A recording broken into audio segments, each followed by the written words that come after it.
We're now talking to Chuck Prophet, who's playing with the Cumbia Shoes. Chuck, could you give me some background on the collaboration? Well, there's not really a short version of it, but I'll try. During the pandemic, I was, for the first time in my life, I was really afforded time to just kind of listen. Generally, my life has been, I'm getting ready to go on a tour, I'm trying to learn my own stupid songs, or I'm writing new songs for a record, or I'm, or I'm working on stuff, and that takes a lot of my listening. But I had a little radio show called Trip in the Country, and so I spent a lot of time listening to music, and I really tapped into this music. Some people call it cumbia, some people call it chicha, which is it's a sort of almost Arabic surf music that comes out of Peru and Colombia, post-Beatles, with electric guitars and stuff. And I got really interested in that. I'd had some, it was kind of in the air already because there's a club in San Francisco called the Makeout Room that me and my band play a lot. And I remember one Saturday they really hustled us out of there. They said, yeah, you guys got to get off stage at 9 o'clock and you got to get your stuff out of here. And we felt like, well, we sold the place out. I mean, can't we just relax a little bit? So we were enjoying. The guys in the band were having a beer, and next thing I know, this guy shows up with the crate of records and starts spinning records. Well, the reason they wanted to get us out of there was because it was cumbia night for the club, and it's like one of their biggest nights. And so I was sitting there in this red Naugahyde booth, watching my wife dance with our drummer, Vicente, and I just really fell under the spell of this music because the subs were going, that loud bass, and I was just kind of like, it just washed over me. So I became interested in that music, and I listened to it and collected records and did all the nerdy stuff that you do. And one evening, my manager Daniel called me, and he said, "Hey, I'm down at this club on Valencia Street, and there's a band doing a sound check, and they sound really weird. It sounds like that kind of music that you listen to." So he said, "You should get down here." So I did, and I met a group called Quien Sabe, and they're a family group of brothers from Salinas, California, which is like a farming community 3 hours south of San Francisco on what we call the Central Coast. Steinbeck territory, I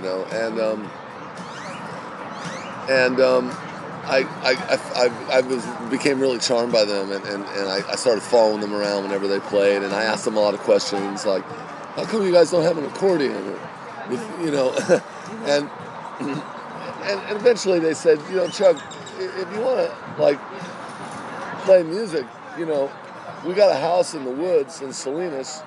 And, you come down there and bring your amp and you can turn up as loud as you want. And I said, I'll be there. So I started going to visit those guys. And although it's only 3 hours south of San Francisco, it might as well be the other side of the moon when you get there. It's like Salinas, very, very interesting. And so, yeah, we jammed, and then I kind of thought, well, wouldn't it be great to make a record? But how? And I don't know. And I brought in a song, and they liked it. I brought in another song, and they kind of liked it. They schooled me a little bit in the finer accents of the cumbia groove, and I got a call at rehearsal. When we were jamming, I got a call from my manager, and he said, "Hey, while you're there, I got a question for you. Do you want to play this festival in Big Sur this summer?" And I said, "What's going on?" He goes, "Well, I talked to the guys in the band, and two of them can't make it. So what do you want to do? You want to play solo?" I said, "I don't know. Maybe I could play with Quien Sabe." He goes, "Yeah, sure, they'd love that." So they were all in the room, and they all agreed to do it. And I told them, I said, "It'll be cool." And they said, "Well, what kind of festival is it?" And I said, "Well, I best describe it as like maybe like a hippie festival, maybe sort of jam bandy a little bit. And they're like, a hippie festival? I go, yeah. And they go like, well, Chuck, you got to know that, you know, when we start playing the cumbia groove, all the people in the food trucks and all the people working, and they're going to hear that music and they're all going to come out. And I thought that was, you know, funny. That was a cute thing to say, but I wouldn't say it. You know what I mean? and you know, they said all the brown people. That's what they said. All the brown people are going to come out. And I said, okay. Well, you know, we did the gig. We were matching clothes, and lo and behold, you know, halfway through the second number, you know, they just start coming out. You know, all the workers and the hippies followed suit, and I really enjoyed myself. And you know, one of the things that I didn't see coming was that it's dance music. And so here I am, you know, singer-songwriter that's turned myself inside out 100 times. You know, now I got a dance band. You know, a Latin dance band, and so that's really how I got to working with Quien Sabe. The rest of it's pretty typical. We got into a studio, you know, we made a record, you know, and everything that goes along with it. And I was able to take a couple of the members and create a kind of a blended family with my band, the Mission Express. And we went out and started playing, and we've been having a ball for like the last, year and a half, I think. Do you ever get like fans of yours familiar with your previous, you know, work at these? What kind of feedback have you gotten? Well, people have been coming out, so I don't know how they decide to do that. But you know, the numbers, people vote with their feet, you know. So there's been a couple detractors along the way, but I think it's my job to challenge people. And most people have embraced it, you know, but it is my job, you know. I always tell people in the Americana scene, I went to the Americana Awards this year, and there wasn't a lot of surprises.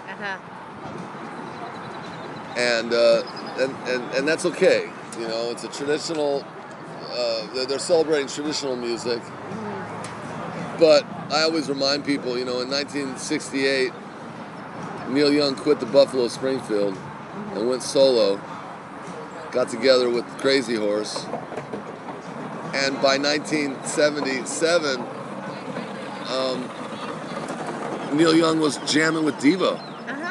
So I'd like to see Jason Isbell do something like that, you know? I'd just like to see him do something that just surprises us. So I feel like it's my job to take music places, you know. That's the definition of a troubadour. He goes places. You know? That's a good way to put it.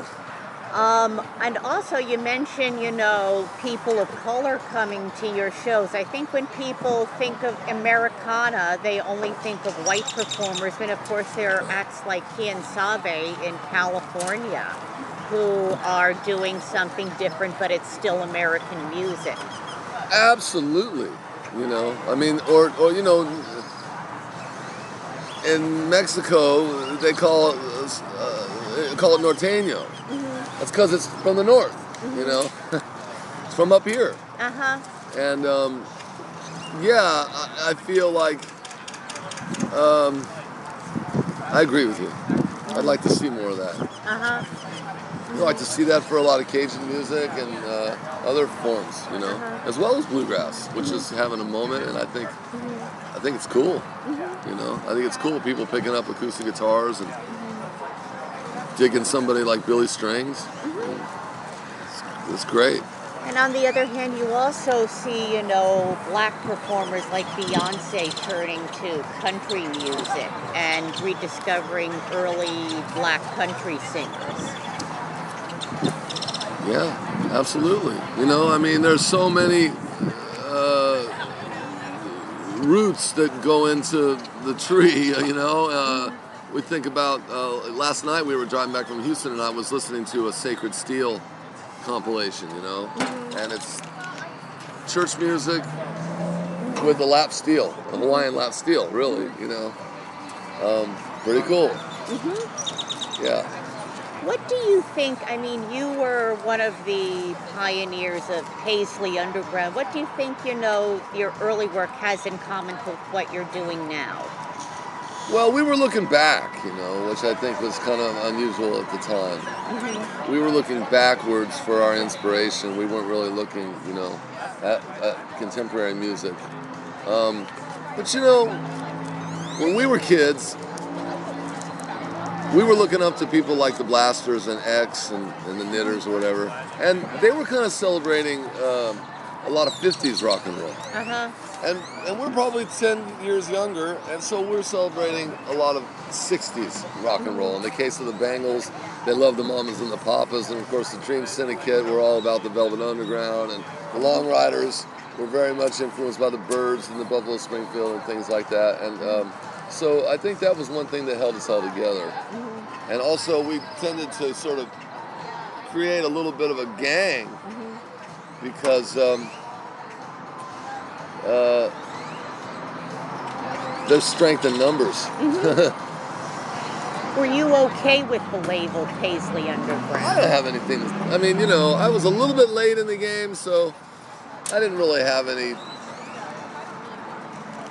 issues. I don't know why anybody would. I mean, ultimately, you probably work with music editors, and someone says, "Why are you writing about these bands I never heard of?" And they're like, "Well, they're all part of a new scene. It's called the Paisley Underground." Well, write about that. Write about that, And write about how it's influenced Prince and how it's influenced Tom Petty and, And you mentioned bands like X and the Blasters. I'm reminded of Billy Zoom, who before punk was playing, I think, with rockabilly and soul groups. So there was a tradition of LA bands mixing the different genres. Yeah, well, I mean, the Blasters made no bones about it. They celebrated American music. That was kind of their thing. Uh-huh. And Dave would say things like, you can keep Van Gogh, we'll take Chuck Berry. That's a very good way to put it. Yeah. I'm wondering, do you foresee making any more music in the vein with Kian Save and similar Cumbrian Yeah. I've music? written a bunch of songs. We're gonna make another record. A lot of Latin adjacent stuff. I also dig that under the boardwalk kind of Mink DeVille feel, and there's a lot of places to take it. I mean, I certainly have not been a purist, and I don't want to be a spokesman for the music because I'm just kind of a self-taught guy, like everything else. It comes from listening. It comes from listening to the records and trying to get inside there. It's odd the way people think of music made by Latinos and Latinas as something foreign, when I think it was Linda Ronstadt who said, look, I mean, with Mexico, they just moved the border. With a lot of them, their ancestors came over long before the states were ever states. Oh, yeah. Well, Linda was a great, she's not, I mean, I don't know if I'd call her a musicologist, but yeah, she's certainly an incredibly intelligent listener, and made some great records along the way. She's always been on a journey, Somehow the Eagles took her to Nelson Riddle. I don't know. Somehow she got there. Oh, wow. Oh, wow. About the album, the artists in this vein that you've been listening to, are there any that you would recommend? Well, yeah, there's one of the records I should give credit due, where credit's due, is a compilation called Roots of Chicha, and it's a compilation of records made in the 60s and early 70s in Peru and Colombia. And I believe the guy that compiled that compilation, I wish I knew his name off the top of my head, he's also in a band out of Brooklyn. And I really credit that compilation with sort of this. I consider it kind of the Velvet Underground of this music, in the sense that everybody that got a hold of that compilation, you know, practically started a band, and it was very influential for me because it's guitar music, you know. Unlike salsa or other kinds of Latin music that I don't, you know, there's no way in for me. But when I hear that kind of cool Dick Dale, almost Arabic modal guitar, I get real excited. You know? I think a lot of people forget Dick Dale was Arab American, so Arab American music was the foundation of American music in that way. Yeah, well, he adapted a couple folk songs from his childhood. I understand, and yeah, I mean, everything comes from somewhere. You got to get your inspiration from somewhere. Exactly, that's a good way to put it. I have one last question. What advice would you give to young musicians starting out now? You know, just do it, and don't get hung up on all the legalities and things like that. You know, all your heroes probably had one bad business deal in their past, but it doesn't make you smart to say no. Somebody says, "Oh, this label, I took this to a lawyer. He said it's the worst deal he's ever seen." I just say no. I mean, that doesn't make you smart. You know? Just say yes. You know, to whatever, to anything. And I think good music has a way of being heard. And you know, seek out the music that speaks to you, and seek out the people playing it. You know, and. That's what I think. I think there's a lot of emphasis now on, people will talk about, oh, vinyl, and it's just a way of like avoiding the conversation. Who cares, you know? If it's a cassette, or if it's an MP3, or if it's a CD, or an album, you know, if somebody wants to hear that song, they're going to seek it out. You know, I mean, streaming's been really convenient for me, you know, as a listener.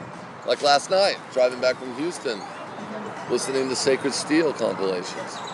Great. You know, I mean, it's wonderful. And also, don't get hung up on the Spotify numbers. I've been doing this long enough. I mean, I was making records from about in the high school, from like 85 on. And the reality is, it's always been hard to get paid. It's not that big of a deal. Okay. Yeah. That's great. Well, thank you so much. Cheers.